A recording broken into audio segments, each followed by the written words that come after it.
And I am shocked, frankly disappointed, and these remarks sound like the conspiratorial, anti-Semitic remarks of people that we have heard from over the years. And what you said was, quote, talking about Israel and, quote, Jewish people, they're controlling much of our foreign policy, they're influencing much of our domestic policy.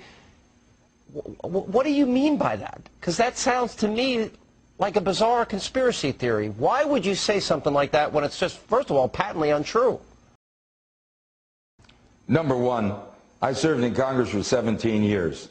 I've seen members question bills and votes on how does Israel feel about this. I must have heard that every time there was a significant vote. Here's what I'm saying. I'm not an enemy of Israel. America supports Israel, and we should. They're a free nation. They're our friends amidst a cluster of dictators and monarchs. So certainly I support Israel. But Israel, through its lobby, has manifested so much power over the United States Congress that we're embroiled in wars that I don't believe we should be. Our kids are coming back in body bags. And in the long run, this Israeli lobby is going to hurt Israel. So as soon as you mention Israel, someone claims you're an anti-Semite. The truth of the matter is, I'm pro-American, Sean. And I don't like, hear me.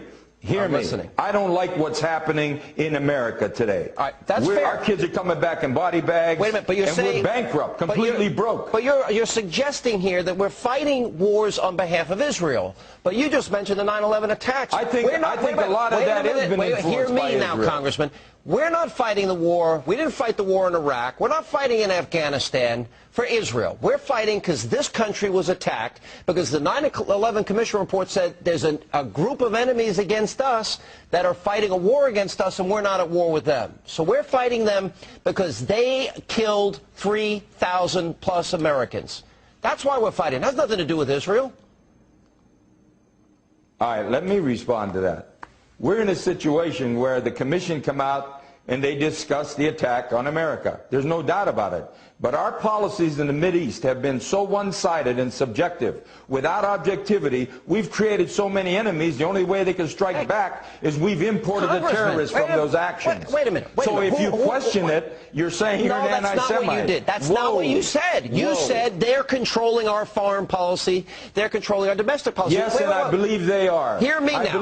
I believe they control the Senate and the House Foreign Affairs Committee. That's insane. And they're controlling our foreign policy. Congressman, that's conspiratorial nutjob stuff. No, listen, it's nothing to do with conspiracy. Are we supposed to be friends with Syria? Are we supposed to be friends with Iran? Were we supposed to be friends with Saddam Hussein? Hezbollah, Hamas? Hold it, Sean. Well, you said we're not. Sean, we're only friends with Israel. Ratings. I know you need ratings, but just hold it. I have ratings. I'm not saying we should be friends over there with anybody. I'm saying we should be objective. We have developed serious enemies from a one-sided policy. And yes, I believe Israel, through their lobby, has manifested total power of the Congress of the United States. Power. And my concern is the taxpayers and the citizens of the United States should control their government, not a foreign entity. To suggest, as you're doing here tonight, that they control our Congress, that, quote, they are influencing, the sole control of influencing of our domestic policy, is an absurdity. It sounds like you are a kook. Sean, I'm not suggesting it. I'm telling it. Yes, I believe they manifest a great power over America. Let me also say, in the last 4 years, there are 2 separate incidents of AIPAC spying on America. We even conducted a search warrant on AIPAC headquarters. Now, I don't like what's going on here. All I'm telling you is, I'm concerned about America. You and I might disagree. I'm not an anti-Semite. I'm not against Israel. And if Israel's attacked, I'm the first one to want to support them. But what I'm saying to you is this power that's being manifest on our Congress is going to backfire, and it's going to end up in the long run hurting Israel, because the American people are getting about fed up with this government. One last shot at this. Will you back down from, quote, they are controlling much, meaning the Israelis, they are controlling much of our foreign policy. Will you back off that statement? No, I don't. All right, then we disagree. Congressman, thanks for being with us. Good to be on your show.